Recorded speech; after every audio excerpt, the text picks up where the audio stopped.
नमस्कार, स्वागत है आपका न्यूज 69 में। मैं हूं आपके साथ अंकिता और बढ़ते हैं इस वक्त की बड़ी खबर की ओर। एमपी विधानसभा में विधायकों का 2 दिवसीय प्रबोधन कार्यक्रम मंगलवार को विधानसभा के मानसरोवर सभागार में शुरू हो गया है।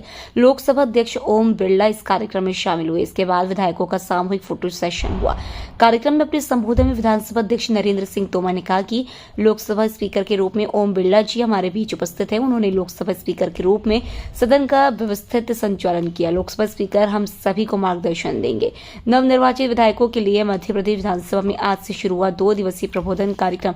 इसमें लोकसभा अध्यक्ष ओम बिरला, विधानसभा अध्यक्ष नरेंद्र सिंह तोमर, मुख्यमंत्री डॉक्टर मोहन यादव, उत्तर प्रदेश विधानसभा के अध्यक्ष सतीश महाना ने दीप प्रज्वलित कर कार्यक्रम का शुभारंभ किया। 2 दिवसीय प्रबोधन कार्यक्रम में लोकसभा अध्यक्ष ओम बिरला ने प्रबोधन कार्यक्रम में नवनिर्वाचित विधायकों को संबोधित करते हुए कहा कि संसद व विधान मंडलों के सदस्यों को चाहिए नियम, प्रक्रिया और संविधान को पढ़े, पुरानी कार्यवाही को देखिए और उसके अनुरूप अपनी तैयारी करके सदन में आए।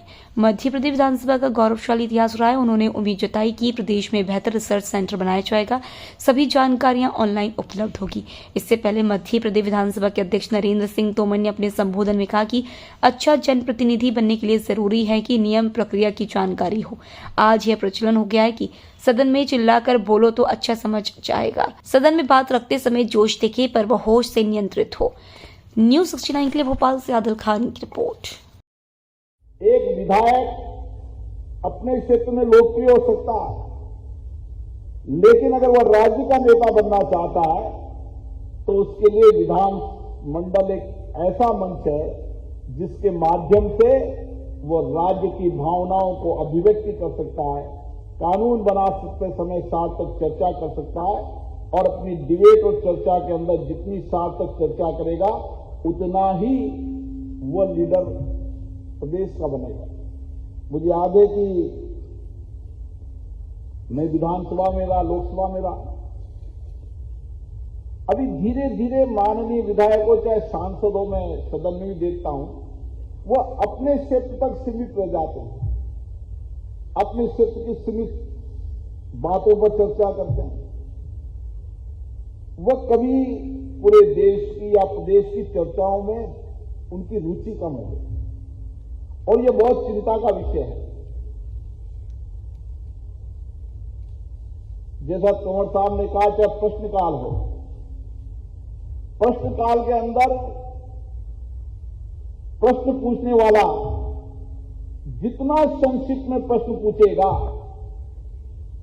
उतना ही उत्तर मंत्री को देने में परेशानी होगी और जितना लंबा प्रश्न पूछेगा उतना ही मंत्री जी को जवाब देने में आसानी होगी। इसलिए संक्षिप्त में प्रश्न पूछना और संक्षिप्त में माननीय मंत्री जी को जवाब देना, ये सबसे पहले प्रश्नकाल का महत्वपूर्ण हिस्सा है। जो ज्यादा लंबा जवाब देता है मंत्री जी, उससे भी सप्लीमेंट्री पूछते तो मंत्री जी भी उसमें उलझ जाते हैं। इसलिए प्रश्नकाल के अंदर जब प्रश्न लगे, अगर माननीय विधायक पूरी तैयारी के साथ पूछे तो निश्चित रूप से मंत्री जी भी पूरी तैयारी करके आएंगे। और मेरा तो मानना है जितनी ज्यादा विधानसभा के सत्र होंगे उतनी सरकार में पारदर्शिता आएगी और उसका अनुभव भी लाभ मंत्रियों को मिलेगा। मित्रों, हम सब निर्वाचित होकर विधानसभा में आए हैं।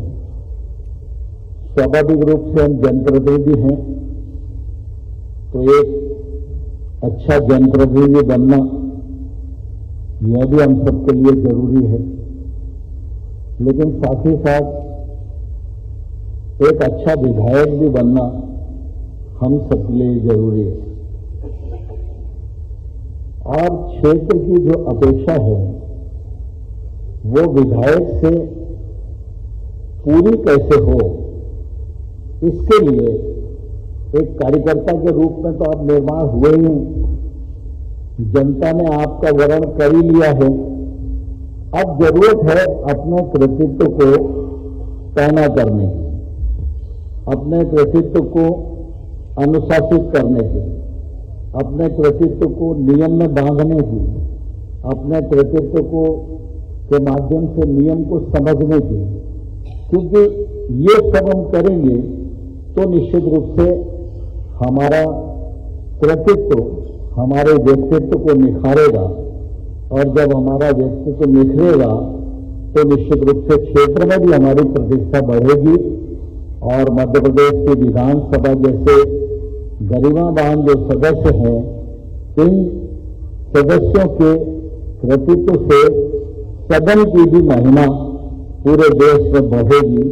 यह भी निश्चित रूप से अपेक्षा आम लोगों को, हम लोगों से रहती है और इसलिए प्रशिक्षण का हमारे जीवन में निश्चित रूप से बहुत महत्व है। आज का और कल का ये जो प्रशिक्षण का कार्यक्रम है, यह निश्चित रूप से हमको विधानसभा की नियमावली, विधानसभा की परंपराएं, विधानसभा की प्रचलित व्यवस्थाएं उनके नजदीक ले जाने का प्रयत्न करेगा और इसको आपको पूरे कार्यकाल में काफी निश्चित रूप से लाभ होगा, ऐसा मैं मानता हूं। इस खबर पर आपकी क्या है राय, हमें कमेंट सेक्शन में जरूर बताएं। तब तक के लिए धन्यवाद।